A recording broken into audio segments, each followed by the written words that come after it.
Welcome to Biz Help for You with Candy Messer. Thank you for joining me today.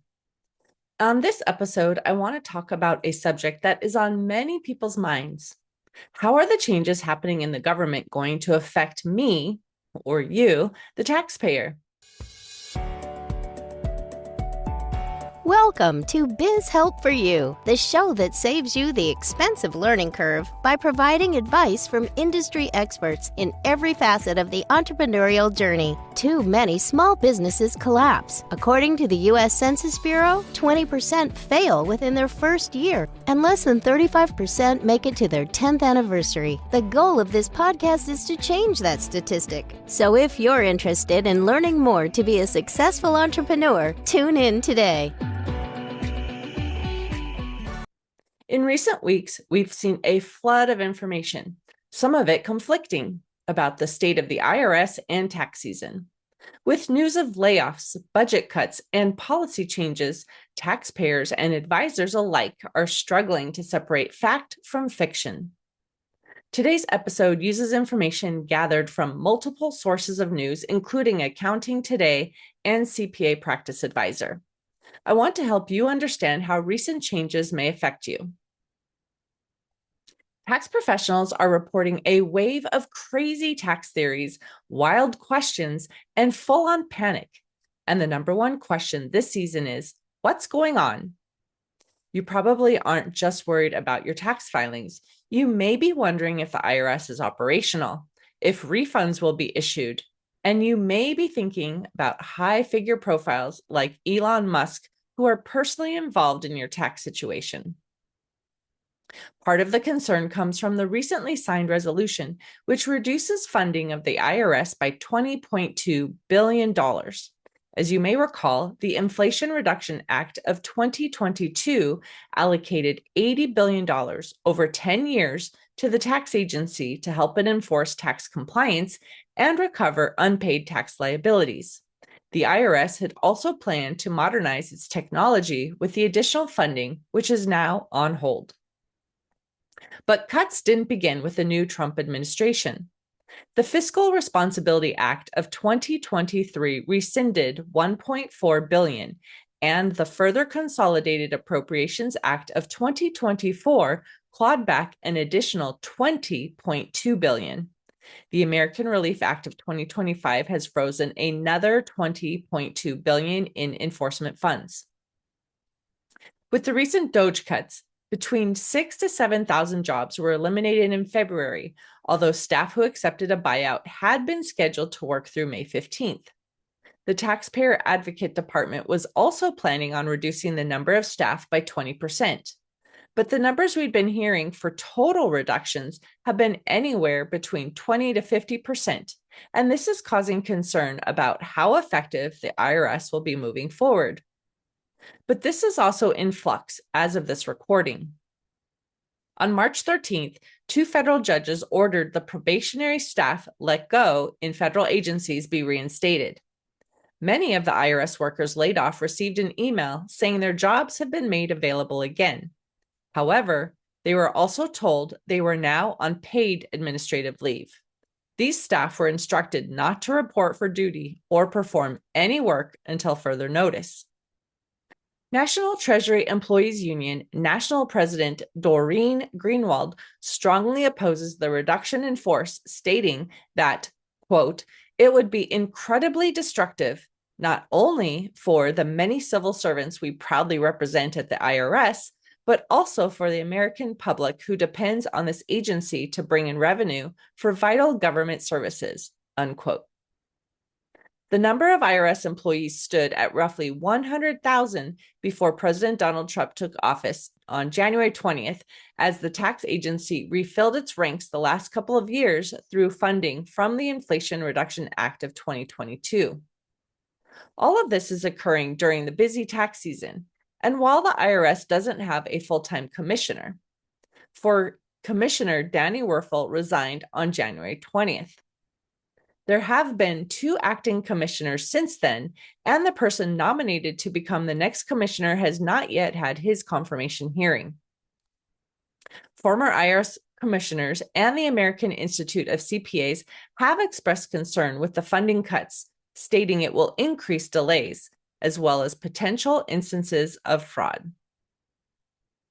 Another area of concern is managing identity theft and fraudulent filings. Data from the Criminal Investigations Unit of the IRS showed that for the 2024 fiscal year, they were successful in identifying over $9.1 billion in total fraud, obtaining court orders totaling $1.7 billion in restitution to the IRS, and seizing approximately $1.2 billion in criminal assets. Criminals use stolen taxpayer identification numbers to file fraudulent returns to claim refunds before the true taxpayer has submitted. Once the fraud is uncovered, the taxpayer must work with the IRS to recover the funds owed to them. Reductions in force will also impact the number of rulings the IRS can issue for those who bring cases to be heard. These rulings are brought to the tax agency when taxpayers disagree with information provided to them stating taxes are owed. This is often due to how deductions were taken on returns. Having the ability to appear and present facts supporting one's position is important, but the ability to do so will be severely reduced. And when new tax law goes into effect, there won't be enough staff to offer guidance on how to apply the laws if there are questions. So it will be difficult to implement tax planning and return preparation when there's no clarity regarding new laws. The lack of staff will also impact the number of audits performed because there won't be enough employees to do them. Although many may breathe a sigh of relief when they hear this, it's an important process to verify the correct amount of tax has been paid, which funds the federal government's operations. Another question is, what will happen to audits already in progress? Some staff in the middle of the reviews have been let go, and there's no information on what will happen next. Being left in limbo is not where anyone wants to be when it comes to the outcome for these reviews. Any service where the taxpayer is relying on human interaction, such as ID theft cases, can take over a year. When someone has been the victim of identity theft, they want a resolution quickly. Not having the necessary assistance to clear up the fraud is more stressful in an already difficult situation. Another service the IRS performs which requires human interaction is setting up payment plans. This includes offering compromise and installment agreements, which may help people pay down their tax balances with easier to manage payments than having to come up with the full balance to pay immediately. People need to be involved in decision-making. Without staff, these services will be harder to receive, which will affect the taxpayer dealing with financial issues. Automatic notices will continue to be sent to the taxpayer demanding payment. As many people joke, IRS agents aren't generally liked when it comes to enforcing tax collection. However, when there is an issue and you need to speak to someone to get a resolution, you want to have employees answering the phones. As many of us have experienced, calling the IRS can result in being on hold for hours. How much worse will it be after the expected cuts take effect?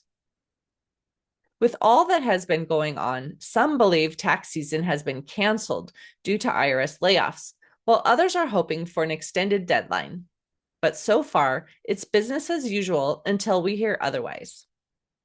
The only extensions that exist are the usual September 15th for entities whose original filing date is March 15th, or October 15th for those whose due date is April 15th.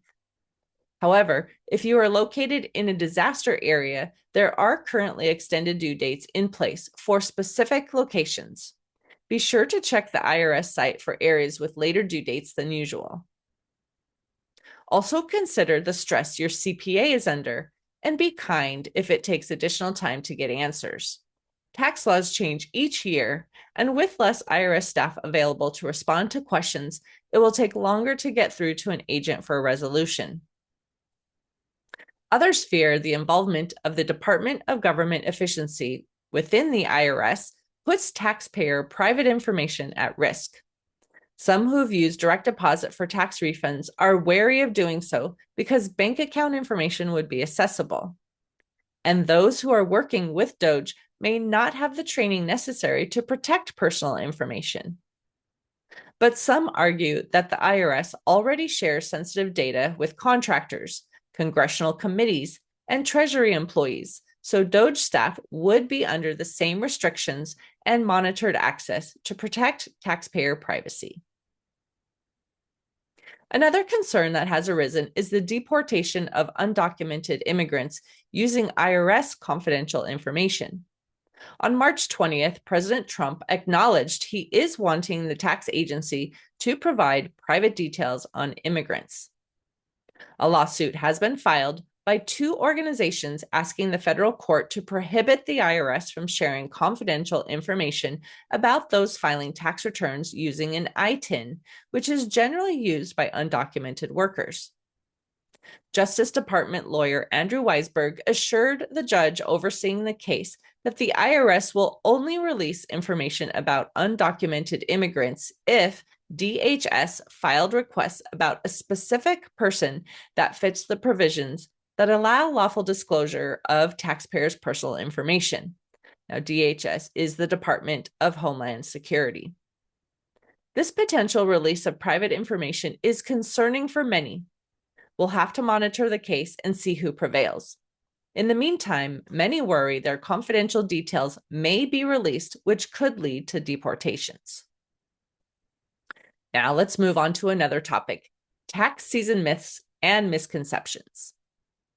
Tax misinformation is always around, but this year it's on another level. Miklos Ringbauer, a CPA, warns about the rising influence of so-called accounting influencers who are pushing tax avoidance schemes online. Two big ones right now: classifying long-term rental activities as real estate professional status, sometimes using family members as independent contractors, and incorrectly using charitable remainder unit trusts to increase deductions without meeting the compliance requirements. John Dundon, another tax professional, recently received a spectacular set of questions from a single taxpayer. Should I wait to file to see if the IRS is abolished? No, you should definitely file. Can I claim my wedding as a business expense since I networked with clients? Nice try, but no. Can I write off my gym membership because staying healthy helps me work better? Again, no. Can I write off my streaming subscriptions because I use them to de-stress from work? Still no. While these questions might seem humorous, they highlight how much information is out there. If you're hearing tax tips online that seem too good to be true, they probably are. Along with misinformation is the never attending attempts of scammers to get access to your data and money. They are once again doing their best to get private details through multiple channels, including emails, texts, and impersonating firms to help get online accounts registered with the IRS. Although scams can happen at any time during the year, they are more prevalent during tax season. Identity theft isn't the only scam to be aware of. It's also important to be aware that taxpayers are being misled into believing they qualify for tax credits they aren't entitled to claim. The bottom line: tax season is still on, and the IRS is still functioning, even if not at full capacity, and refunds are being issued. The best way to navigate the confusion is to work with a trusted tax professional, stay informed, and avoid the internet rabbit hole of questionable tax advice. Thanks for tuning in to Biz Help for You. If you found this episode helpful, please be sure to subscribe and leave a review. And if you know someone who would find this episode helpful, would you share it with them? I'd appreciate it so much. Until next time, have a great day. Thank you for tuning in today. Would you please share this episode with those you know and leave a review on your favorite platform? And if you find our show informative, would you consider being a financial sponsor to help me continue my mission to educate business owners? A link is located in the episode description, and no amount is too small. I'd really appreciate your support. If you are interested in connecting with our guest and receiving the offer they had to share, a link to our resource page is in the show notes. Finally, if you have any bookkeeping or payroll needs, reach out to us at 534-5577 or contact@abandp.com. My team and I are eager to assist you. Until next time, have a great day. Thank you for listening to Biz Help for You. Please join your host, Candy Messer, again next time. Have a terrific day.